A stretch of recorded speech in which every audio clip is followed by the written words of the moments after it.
Direto então para Miami conversar com o estrategista-chefe da Avenue, o economista Will Castro Alves, mais uma vez chegando aqui ao Jornal Jovem Pan. Tudo bem, Will? Boa noite para você, muito bom te receber sempre. Boa noite, Thiago. Prazer estar falando contigo hoje de Nova York. Olha só, Nova York, então você está no centro financeiro, mais perto do centro financeiro nervoso aí dos Estados Unidos. Então eu já te pergunto, como é que foi o dia na Bolsa por aí? E, claro, toda essa questão das tarifas dos Estados Unidos com a China e esse índice de inflação que foi divulgado hoje. Exatamente, Thiago. A gente teve um índice de inflação ao consumidor americano que mostrou que a inflação ela ainda está acima da meta do Fed, mas ela veio aquém daquilo que o mercado estava esperando. E isso foi uma boa notícia. Pelo menos apazigua um pouco aquele receio de que os juros possam não ceder. E isso porque também ao longo dessa semana, a gente começou a semana com a boa notícia do acordo entre Estados Unidos e China que posterga a implementação de tarifas por 90 dias. E mais do que isso, a fala do Scott Bessent, o secretário do Tesouro americano, que participou das reuniões na cúpula em Gênova, na Suíça, e comentando assim, que as negociações fluíram muito bem, que a conversa andou bem. E isso surpreendeu o mercado, que não imaginava que um acordo com a China pudesse acontecer tão cedo. Se falava em acordo com a Coreia, com a Índia. A gente viu um acordo com o Reino Unido, com a Inglaterra, um antigo parceiro comercial americano, algo já relativamente esperado, mas não se imaginava que ia chegar a um acordo, ou pelo menos a postergação de tarifas. Isso surpreendeu positivamente o mercado, que subiu bem na segunda-feira, ativos de risco performando bem, bolsa americana performando muito bem.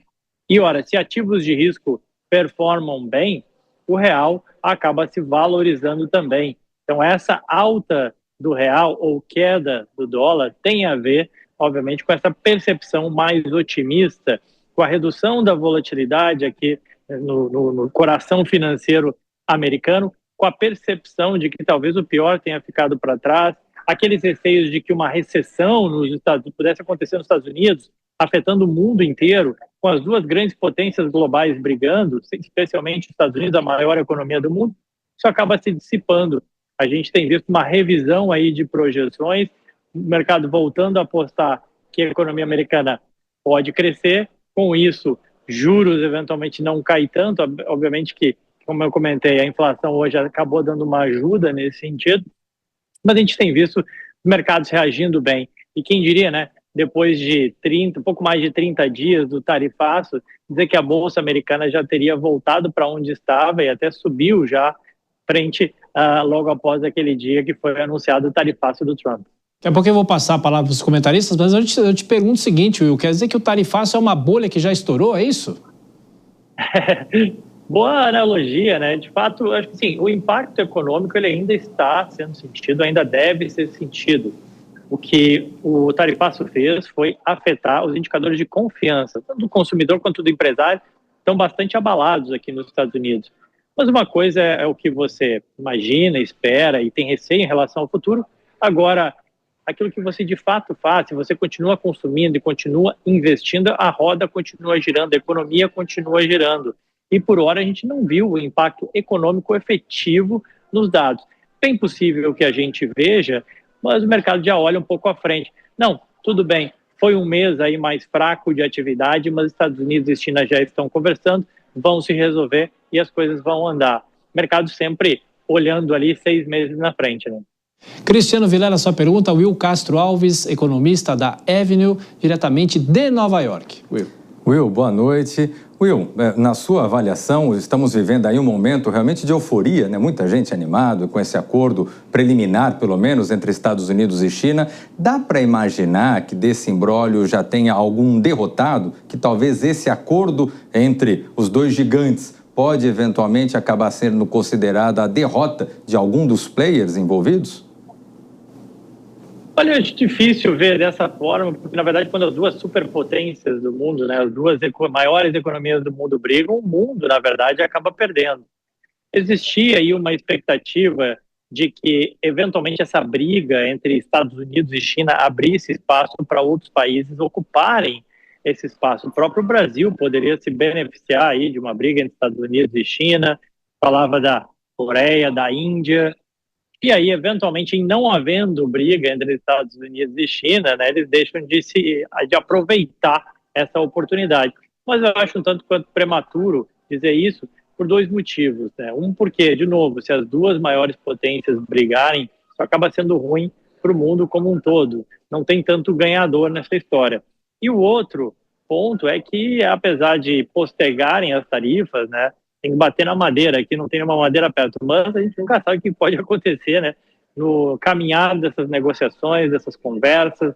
No governo Trump hoje houve muita conversa, houve o compromisso chinês de comprar soja americana, de comprar determinados produtos que acabaram depois não acontecendo tanto assim. Aconteceu a gente começou a ver o chamado nearshoring já meio que acontecendo, mas de uma forma meio torta, ou seja, o cara tira a produção da China, leva para Bangladesh, ou pelo menos faz um pit stop em Bangladesh, no Vietnã, na Indonésia, antes de vir para os Estados Unidos, só para o produto não ser chinês, entre aspas. Então ainda tem muita água aí para rolar, mas pelo menos o indicativo para o mercado financeiro foi positivo.